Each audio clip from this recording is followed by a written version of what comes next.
எல்லா சார்பாகவும் சொல்லிக்கிறேன். இங்கே வந்திருக்கிற பத்திரிகை, தொலைக்காட்சி, இணையதள நண்பர்கள், வீடியோகிராஃபர்ஸ், ஃபோட்டோகிராஃபர்ஸ் எல்லாருக்கும் நன்றி, வணக்கம். அங்கே நின்று எங்களுக்கு இந்த சந்தோஷத்தை கொடுத்துட்ருக்க, அன்பு கொடுத்துட்ருக்க எல்லாருக்கும் ஒரு பெரிய பெரிய நன்றி. அண்ட் என்னோட டீம், இந்த பராசக்தி இவ்வளோ பெரிய ஒரு ஃபிலிமாகவும் ஒரு எக்ஸ்பீரியன்ஸாகவும் மாறி இருக்கிறது காரணமான இங்கே இருக்கிற அத்தனை பேருக்கும், இங்கே வர முடியாத அத்தனை பேருக்கும் என்னுடைய நன்றி, வணக்கம்.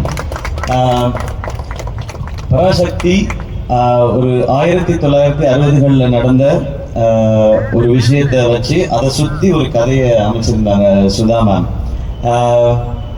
இந்த படம் பண்றதுக்கு மிக முக்கியமான காரணம் என்ன அப்படின்னு கேட்டீங்கன்னா, இந்த கதை அப்படின்றத தாண்டி ஃபர்ஸ்ட் ரீசன் வந்து சுதாகர்ன்ற மேம் தான். அவங்க தான் ஃபர்ஸ்ட் ரீசன். அவர் நல்லா ஃபிட்டா இருக்காரு, என்னைய டெசர்ட் சாப்பிட வச்சிருவாரு. அவரான அப்புறமா டூட் பண்ணுவான்னு நினைக்கிறேன். நான் அந்த சந்தோஷத்துலேயே தூங்கிடுவேன். அடுத்த நாள் கொஞ்சம் வெயிட் போட்டு போய் அந்த மாதிரி இருக்கும். பட் ஒரு பிரதர் பாண்டிங்ன்றது நீங்க படத்துல பாக்குறது நடிப்பு இல்லை, உண்மையா அவருக்கு என் மேல இருக்கிற கேர், எனக்கு அவர் மேல இருக்கிற கேர். எனக்கு அவரோட ஒரு ஸ்பெஷல் மொமெண்ட் வந்து அவருடைய ஃபர்ஸ்ட் ஃபிலிம் ப்ரமோஷன் வந்து நான் அதிக போஸ்ட் பண்ணும்போது அதுக்கு வந்தார், அப்பாவோட வந்தார். அது எனக்கு ரொம்ப ஒரு மறக்க முடியாத ஒரு எபிசோட். இன்னைக்கு நான் அவரோட சேர்ந்து இந்த படம் பண்ணுறேன்றது எனக்கு ரொம்ப ஸ்பெஷலாக இருக்குது. அண்ட் மேம், உங்களுக்கு இதுக்கு மேலே நான் சொல்ல போகிறதில்ல, ஆனால் நிறையா இருக்குது. எபிசோடெல்லாம் வச்சுருக்கேன் நான், அந்த ஆடியோ லான்ச்சில் பார்த்துருக்கேன். அண்ட் ரியலிலாம் வெரி ஹாப்பி. உங்களோட first Tamil film, welcome. Tamil audience உங்களுக்கு தெரியும், இங்கே வந்து ரொம்ப பயங்கரமான பர்ஃபார்மராக இருக்கணும்னு அவசியம் இல்லை. ஆனால் முயற்சி இருக்குன்னா அவங்க தட்டி தூக்கிட்டு வந்து மேலே கொண்டு போய் வச்சுருவாங்க. அப்படி வந்தவங்க தான் நாளா. So welcome. அது இந்த மாதிரி படத்தில் இருக்கிறது ரொம்ப சந்தோஷம்.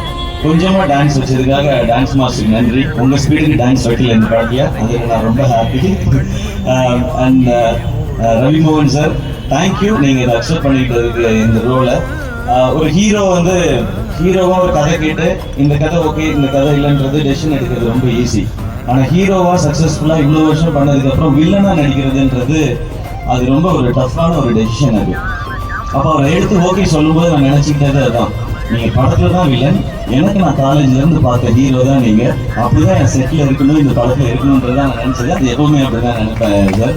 அதனால தான் நாங்கள் ரவிமோகன்றது தான் ஃபர்ஸ்ட் நேம் இருக்கும். எங்கள் இருக்கிறதுல சீனியர் எங்களுக்கு அவர் தான். நீங்கள் தான் பெரியவங்க நீங்கள் அப்படின்னு சொல்லி தான் நாங்கள் வந்தோம்.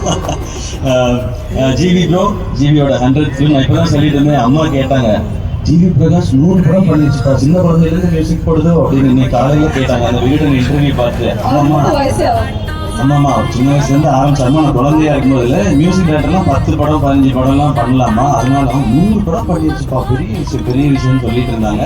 உண்மையிலே பெரிய விஷயம். 100 படம் பண்றது இல்லை, அதுக்குள்ள எல்லா ஜானரும் பண்ணிட்டாரு அவரு.